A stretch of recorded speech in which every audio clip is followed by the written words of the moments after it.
पहले चैप्टर का है और जल्दी से आकर के बताइए कि पहले क्वेश्चन का आंसर क्या है। तो जितने लोग नए देख रहे हैं वो चैनल को सब्सक्राइब कर ले, साइड में बेल आइकन उसको प्रेस कर ले, ताकि जब भी मैं वीडियो अपलोड करूँ या जब भी कोई लाइव क्लासेस लूँ आपको उसका नोटिफिकेशन सबसे पहले पहुंचे। और आप मेरे टेलीग्राम चैनल को भी ज्वाइन कर सकती है, जहां पर आपको पीडीएफ फ्री में दी जाएगी। तो जल्दी से आ जाइए, बहुत बढ़िया आंसर आने लगे हैं। जल्दी से वीडियो को शेयर करिए कि मैम आ गई हैं अपने फ्रेंड्स ग्रुप में, अपने कॉलेज ग्रुप में, ठीक है। जल्दी से शेयर करो, आ जाओ भाई जल्दी से, बहुत बढ़िया आंसर आने लगे हैं। तो जल्दी से बताइए पानीपत का प्रथम युद्ध कब हुआ था। देखिए राजन सीरीज पवन सीरीज में इसलिए आपको कवर करा दूंगी जिससे आपका रिवीजन हो जाए, क्योंकि इसमें आपके कम से कम 100 से 150 आपके क्वेश्चन होते हैं, ठीक है। अति लघुत्तरी, लघुत्तरी, ठीक है, और फिर बहुविकल्पी 100 से 150 क्वेश्चन अगर आप सॉल्व कर ले रहे हो तो फिर आप ये समझ लीजिए आप बहुत अच्छा कर रहे हो। चलिए पहला क्वेश्चन आपका कह रहा है कि पानीपत का प्रथम युद्ध कब हुआ था। सबसे पहले मुझे ये टाइप करके बताओ कि पानीपत का प्रथम युद्ध किसके किसके बीच हुआ था। जल्दी से सभी लोग आंसर दो, सभी लोग जल्दी से आंसर दो। बहुत बढ़िया, सही का आंसर अच्छे से आ रहा है। पानीपत का प्रथम युद्ध 1536 ईस्वी में, 1524 ईस्वी में, 1529 ईस्वी में या 1525 ईस्वी में।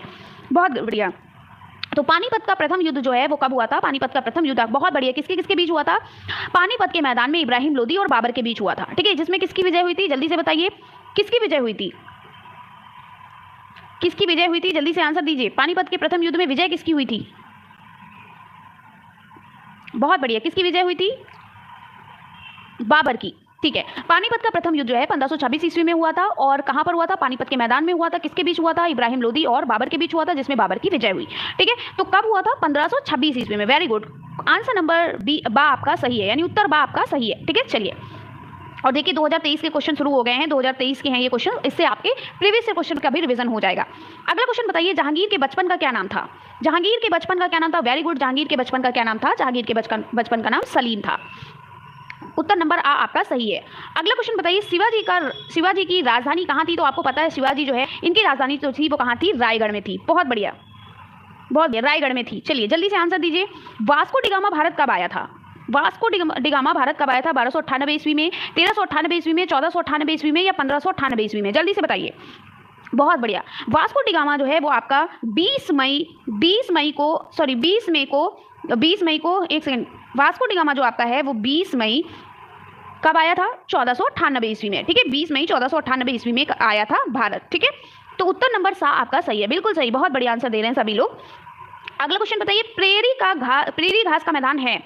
प्रेरी घास का मैदान कहाँ है, जल्दी से बताइए। उत्तर अमेरिका, दक्षिणी अमेरिका, अफ्रीका या न्यूजीलैंड में। आंसर दीजिए। प्रेरी घास का मैदान कहाँ स्थित है। बहुत बढ़िया, वेल डन बच्चा, कहाँ स्थित है, जल्दी से आंसर दीजिए। उत्तरी अमेरिका में। लिखकर पूरा दिया करिए, पूरा आंसर लिखकर दिया करिए। कहाँ स्थित है, उत्तरी अमेरिका में प्रेरी घास का मैदान स्थित है, ठीक है।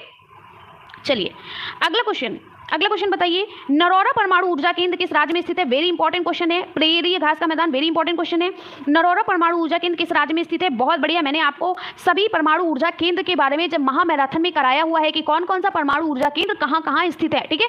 तो नरौरा परमाणु ऊर्जा केंद्र कहाँ पर स्थित है, इसलिए महामैराथन को पढ़ डालिए, देखिए आप फटाफट आंसर को खुद ही दोगे। तो कहाँ पर स्थित है, उत्तर प्रदेश में, ठीक है। कहाँ स्थित है, उत्तर प्रदेश में। बहुत बढ़िया, तो बा उत्तर आपका सही है, यानी आंसर नंबर बी आपका सही है। बहुत बढ़िया, सभी लोग आंसर देते जा रहे हैं। विश्व के प्रमुख मत्स्य पकड़ क्षेत्र पाए जाते हैं, जहां पर मछली को पकड़ा जाता है, वो कौन सा क्षेत्र है। बहुत बढ़िया, क्या है, 40 से 50 डिग्री उत्तरी अक्षांश है, यानी 7 का ए ऑप्शन सही है। बहुत बढ़िया।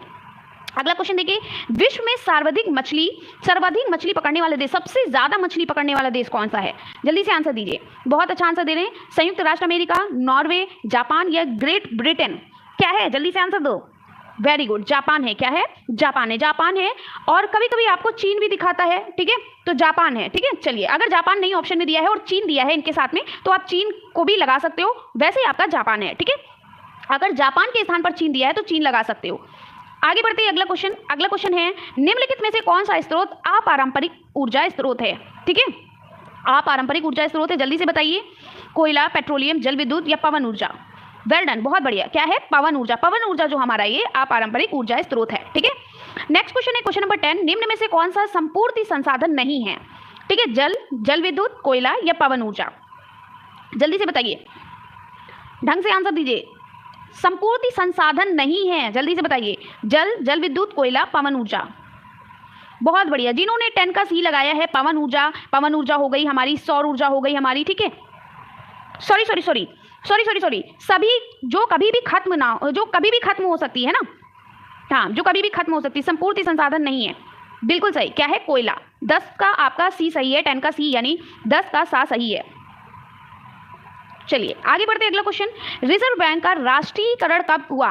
रिजर्व बैंक का राष्ट्रीयकरण कब हुआ? 1 जनवरी 1949 को, 26 जनवरी 1950 को, 1 अप्रैल 1951 को, 1 जनवरी 1948 को। जल्दी से आंसर दीजिए, कब हुआ? 1 जनवरी 1949 को। वेरी गुड, 11 का ए ऑप्शन सही है।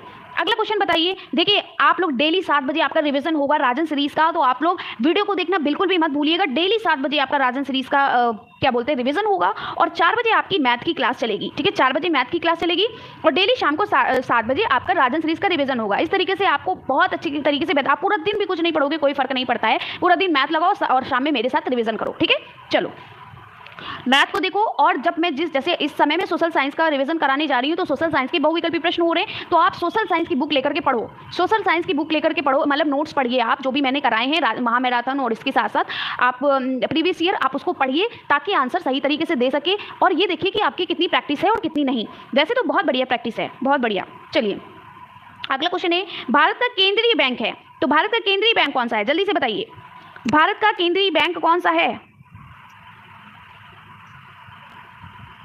जल्दी से बताइए, आंसर दीजिए भाई, 12 का आंसर दीजिए। भारत का केंद्रीय बैंक कौन सा है?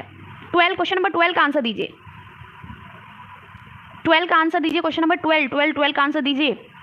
Very good, very good. कौन सा है केंद्रीय बैंक, कौन सा है? जल्दी से बताइए। स्टेट बैंक है या पंजाब नेशनल बैंक है या रिजर्व बैंक है या विश्व बैंक है? बहुत बढ़िया, रिजर्व बैंक है। क्या है? रिजर्व बैंक है। ठीक है, आपने देखा होगा नोट पे आपका रिजर्व बैंक लेकर आता है। रानीगंज कोयला क्षेत्र स्थित है, वाह पहले से आंसर आने लगा। पश्चिम बंगाल में, बिहार में, झारखंड में, उड़ीसा यानी कि ओडिशा जिसको पहले बोलते थे, कहाँ है? जल्दी से बताइए, पश्चिम बंगाल में। कहाँ है? पश्चिम बंगाल में। अगला क्वेश्चन देखिए, परमाणु शक्ति का महत्वपूर्ण केंद्र स्थित है, परमाणु शक्ति का महत्वपूर्ण केंद्र स्थित है नागपुर में, तारापुर में, कोल्हापुर में या कोलकाता में? 14 का आंसर दीजिए, क्वेश्चन नंबर 14 का आंसर दीजिए जल्दी से। बहुत सही, कहाँ है? तारापुर में। अगला क्वेश्चन देखिए, मुंबई हाई क्या है? देखिए मुंबई हाई जो है ये आपका खनिज तेल से रिलेटेड है ना, खनिज तेल, यहाँ पर खनिज तेल से ये रिलेटेड है मुंबई हाई, तो ये किससे रिलेटेड है? खनिज तेल क्षेत्र से।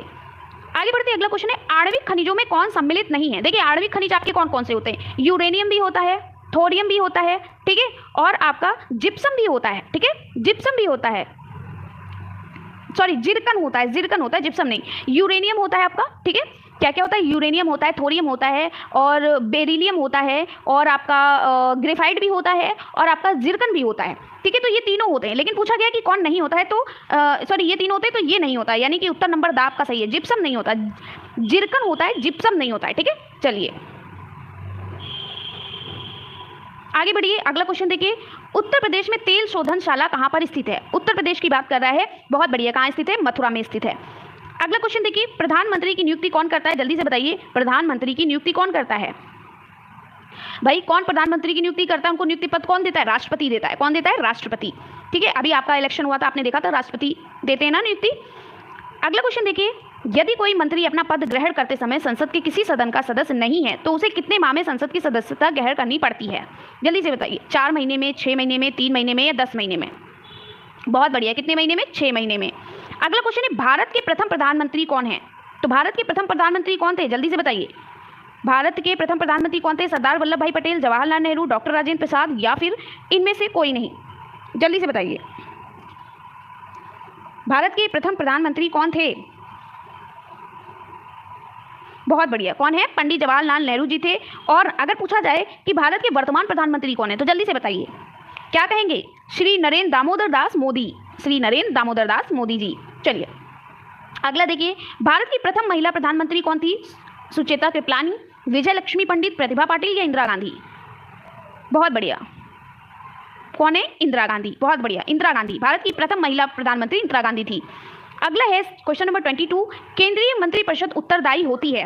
केंद्रीय जो मंत्रिपरिषद होती है वो किससे उत्तरदायी होती है? संसद के प्रति, सर्वोच्च न्यायालय के प्रति, लोकसभा के प्रति या राज्यसभा के प्रति? जल्दी से बताइए, क्वेश्चन नंबर 22 का आंसर दीजिए, क्वेश्चन नंबर 22 का आंसर दीजिए, किसके प्रति होती है? अलग अलग आंसर आ रहा है भाई।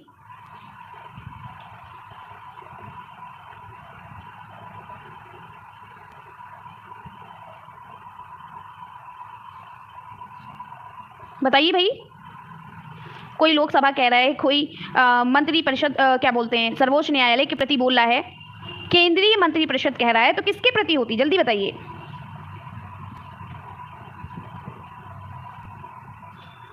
आंसर दो भाई।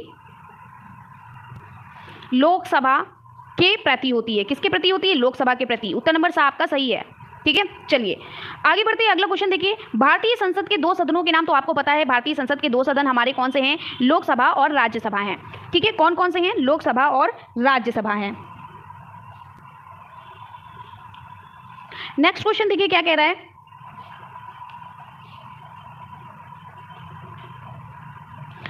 नेक्स्ट क्वेश्चन क्या कह रहा है, चलिए देखिए। नेक्स्ट क्वेश्चन कह रहा है कि दो सदनों के अतिरिक्त संसद का एक अंग है। क्या है अंग? दो सदनों के अतिरिक्त संसद का जो एक अंग है वो क्या है? जल्दी से बताइए। Question number 24। बिल्कुल सही, क्या है? राष्ट्रपति। क्या है? राष्ट्रपति। अगला है, निम्न में से कौन सा अप्रत्यक्ष कर है? तो अप्रत्यक्ष कर की अगर बात करता है तो अप्रत्यक्ष कर जो है वो हमारा सीमा शुल्क है। ठीक है, अब देखिए प्रत्यक्ष कर पूछ रहा है तो प्रत्यक्ष कर जो हमारा होगा वो हमारा आयकर हो जाएगा। कौन सा हो जाएगा? आयकर। क्योंकि अप्रत्यक्ष कर कौन कौन से हैं? उत्पादन कर है, व्यापार कर है, सीमा शुल्क है। लेकिन प्रत्यक्ष कर जो है वो हमारा क्या है? आयकर है। ठीक है, कॉर्पोरेशन कर है, उपहार कर है। ठीक है, तो आपका 25 का जो ऑप्शन होगा वो होगा सी और 26 का ऑप्शन होगा डी। अगला क्वेश्चन देखिए, बाबरनामा बाबर द्वारा लिखित एक आत्मकथा है। क्योंकि बाबर ने खुद लिखी थी और आत्मकथा क्या होती है? जो अपने बारे में, अपने जीवन के बारे में खुद लिखता है, उसे हम आत्मकथा कहते हैं। ठीक है, तो बाबरनामा बाबर के द्वारा लिखी गई थी आत्मकथा, जो तुर्की भाषा में लिखी गई थी। अगला क्वेश्चन देखिए, मैंने एक मुट्ठी भर बाजरे के लिए हिंदुस्तान का साम्राज्य लगभग खो दिया था। यह शब्द शेरशाह ने कहे थे। किसके लिए कहे थे? जल्दी से बताइए। यह शब्द शेरशाह ने किस वजह से कहते, किससे कहे थे? बिल्कुल सही, मालदेव से युद्ध करने के बाद कहे थे। अगला क्वेश्चन देखिए, इबादत खाना का निर्माण किसने कराया था? तो इबादत खाना का निर्माण अकबर ने, औरंगजेब ने, फिरोज तुगलक ने या फिर अलाउद्दीन खिलजी ने? बहुत बढ़िया, किसने कराया था? अकबर ने। क्यों? क्योंकि वहां पर ईश्वर की आराधना की जाती थी। ठीक है, और अलग अलग धर्मों के बारे में जानकारी ली जाती थी इबादत करने के लिए, है ना। इबादत खाना बनवाते हैं प्रार्थना करने के लिए। अलाउद्दीन खिलजी कौन बोला? बहुत पिटोगे। अकबर ने बनवाई थी। अलाउद्दीन खिलजी कौन बोला? अकबर ने इबादत खाना बनवाया था। जोधा अकबर देखा है, उसमें तो दिखाया भी है। मराठों का सर्वाधिक उत्थान कब हुआ? तो शिवाजी के काल में हुआ था मराठों का सर्वाधिक उत्थान। अगला क्वेश्चन है, विलय नीति का संबंध है। मैंने आपको बताया था विलय नीति क्या होती है। जब कोई ऐसा राज्य होता था जहां पर राजा का कोई पुत्र नहीं होता था तो वो अंग्रेज उसका पूरा साम्राज्य ले लेता था, छीन लेता था। तो ये विलय नीति का संबंध किससे है? बिल्कुल सही, डलहौजी से है। अगला क्वेश्चन है, भारत में मौद्रिक नीति का संचालन करता है। तो रिजर्व बैंक देखा होगा आपने, रिजर्व बैंक आपका लिखा होता है पैसों पे। ठीक है, कौन करता है? Reserve bank. आगे बढ़ते अगला क्वेश्चन कह रहा है, भारत में विदेशी व्यापार पर नियंत्रण कौन सा बैंक करता है? तो भारत में विदेशी व्यापार पर भी नियंत्रण हमारी रिजर्व बैंक करती है। अगला क्वेश्चन है, विश्व का प्रथम सौर बिजली घर भारत के किस नगर में स्थापित है? जल्दी से बताइए, किस नगर में स्थापित है? 34 का आंसर दीजिए सभी लोग। 34 का आंसर दीजिए। हैदराबाद में। वेरी गुड, क्या है? हैदराबाद में। अगला क्वेश्चन देखिए, तारापुर परमाणु ऊर्जा केंद्र किस राज्य में उपस्थित है? देखिए सेकंड टाइम पूछा गया है। तो तारापुर परमाणु ऊर्जा केंद्र किस राज्य में स्थित है ये पूछा गया है। तो ये हमारा कहाँ स्थित है? जल्दी से बताइए, कहाँ स्थित है? बहुत बढ़िया, महाराष्ट्र में स्थित है। कहाँ स्थित है? महाराष्ट्र में। ठीक है, और उत्तर प्रदेश में नरौरा। ठीक है, नरौरा परमाणु ऊर्जा केंद्र स्थित है। अगला है, डिगबोई तेल क्षेत्र किस राज्य में? डिगबोई असम में है। ठीक है, डिगबोई जो है वो असम में है। ठीक है, असम डूब गया, असम डिगबोई, इस तरीके से ट्रिक लगाकर पढ़ते हैं। अगला है, लोकसभा के अध्यक्ष का पद नाम क्या है? तो लोकसभा के अध्यक्ष का जो पद नाम होता है उसे हम स्पीकर बोलते हैं, है ना। लोकसभा ये स्पीकर बोलते हैं। ठीक है, चलिए अगला है, लोकसभा के लिए राष्ट्रपति आंग्ल भारतीय समुदाय से कितने सदस्य की नियुक्ति कर सकता है? जल्दी से बताइए, कितने वो सदस्य की नियुक्ति कर सकता है? 2 की, 10 की, 12 की या 5 की? जल्दी से आंसर दीजिए। 12 बोल रहे हैं बहुत से लोग।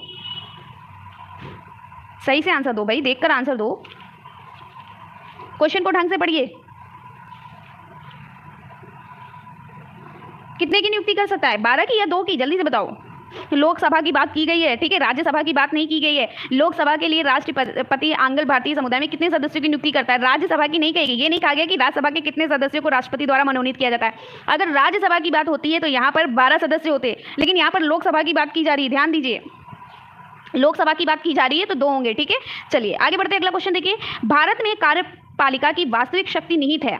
तो भारत में कार्यपालिका की वास्तविक शक्ति किस पर निहित होती है? राष्ट्रपति में या प्रधानमंत्री मंत्रिपरिषद में या उपराष्ट्रपति में या लोकसभा अध्यक्ष में? जल्दी से बताइए। 39, क्वेश्चन नंबर 39 का आंसर।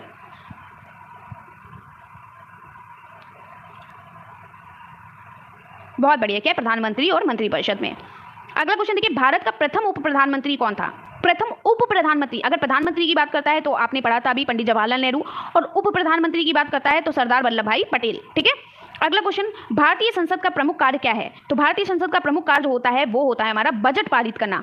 क्या करना होता है? बजट पारित करना। ठीक है, अगला है, अकबर के दरबार के प्रमुख संगीतकार कौन थे? वेरी वेरी इंपॉर्टेंट क्वेश्चन, देखिएगा आप में भी पूछा जाएगा, बहुत पूछा जाता है।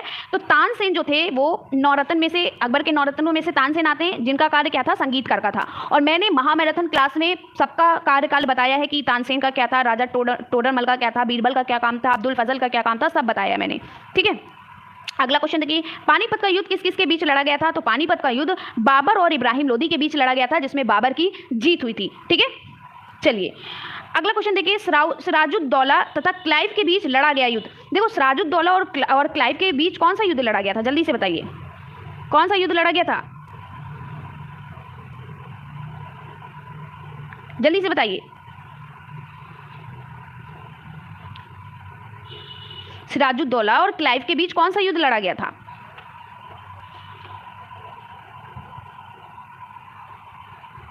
आंसर दो जल्दी से, देखिए अलग अलग आंसर आ रहा है सभी का।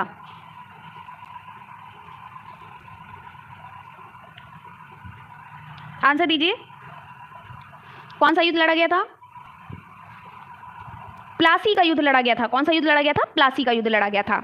चलिए अगला क्वेश्चन देखिए, सहायक संधि प्रणाली का प्रयोग किया था। तो सहायक संधि प्रणाली का प्रयोग किसने किया था? लॉर्ड वेलेजली ने किया था। ठीक है, किसने किया था? लॉर्ड वेलेजली ने सहायक संधि का प्रयोग किया था। ठीक है, सहायक संधि प्रणाली अपनाई थी किसने? लॉर्ड वेलेजली ने। ठीक है,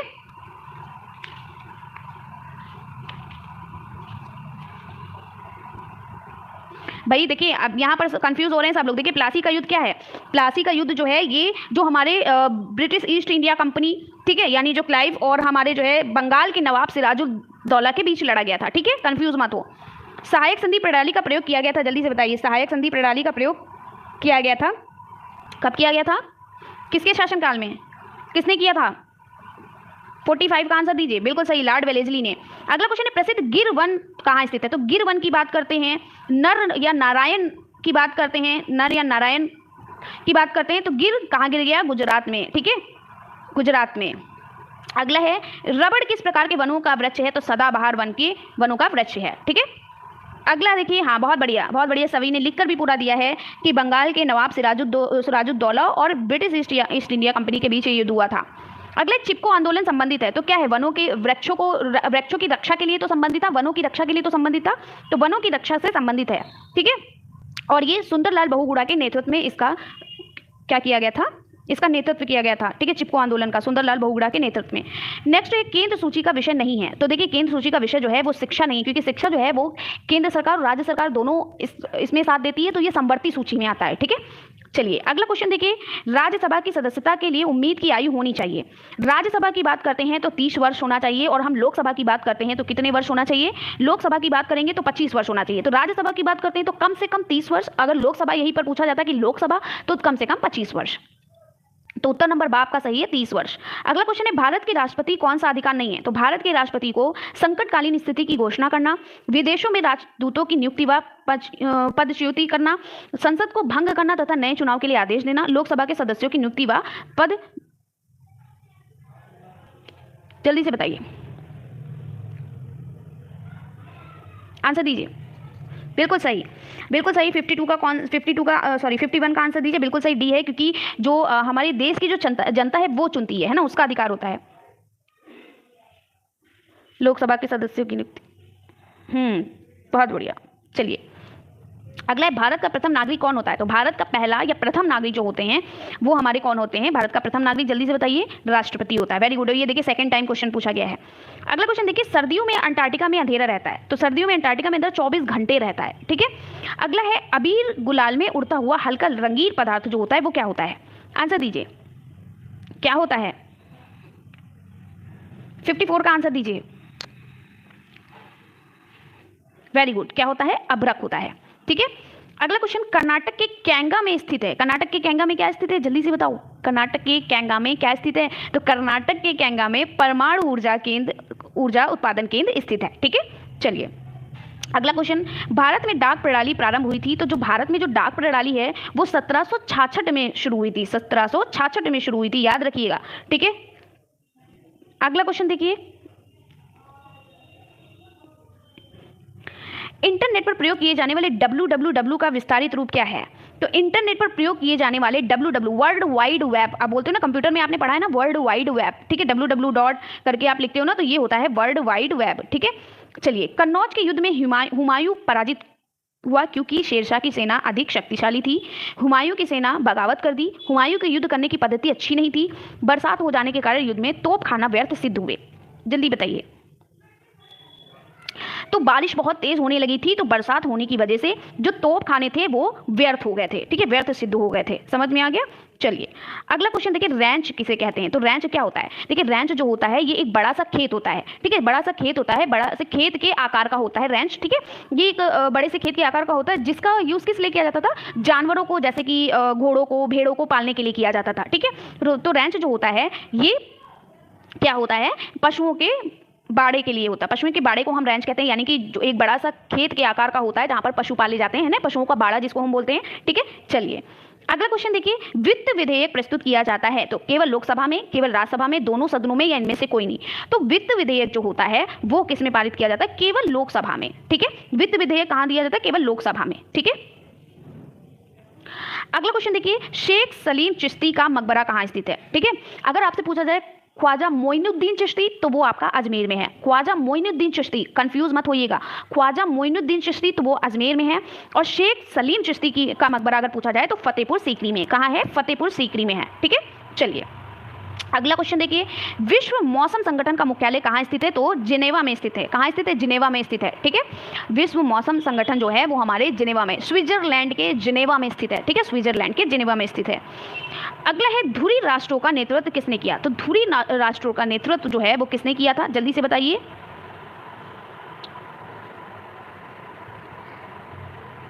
जल्दी से आंसर दीजिए। बिल्कुल सही, किसने किया है? जल्दी से आंसर दीजिए। Very good, very good, well done, Germany ने, ठीक है, जर्मनी ने किया।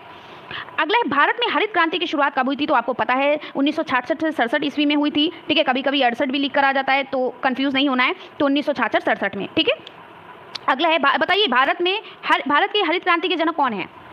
भारत में हरित क्रांति के जनक कौन है? जल्दी से बताइए, जल्दी से टाइप करके दिखाइए। भारत में हरित क्रांति के जनक कौन है? जल्दी से आंसर दीजिए, 2 मिनट भी नहीं लगने चाहिए। भारत में हरित क्रांति के जनक कौन है? बिल्कुल, जापान पुराना देश है। हाँ, भारत में हरित क्रांति के जनक कौन है?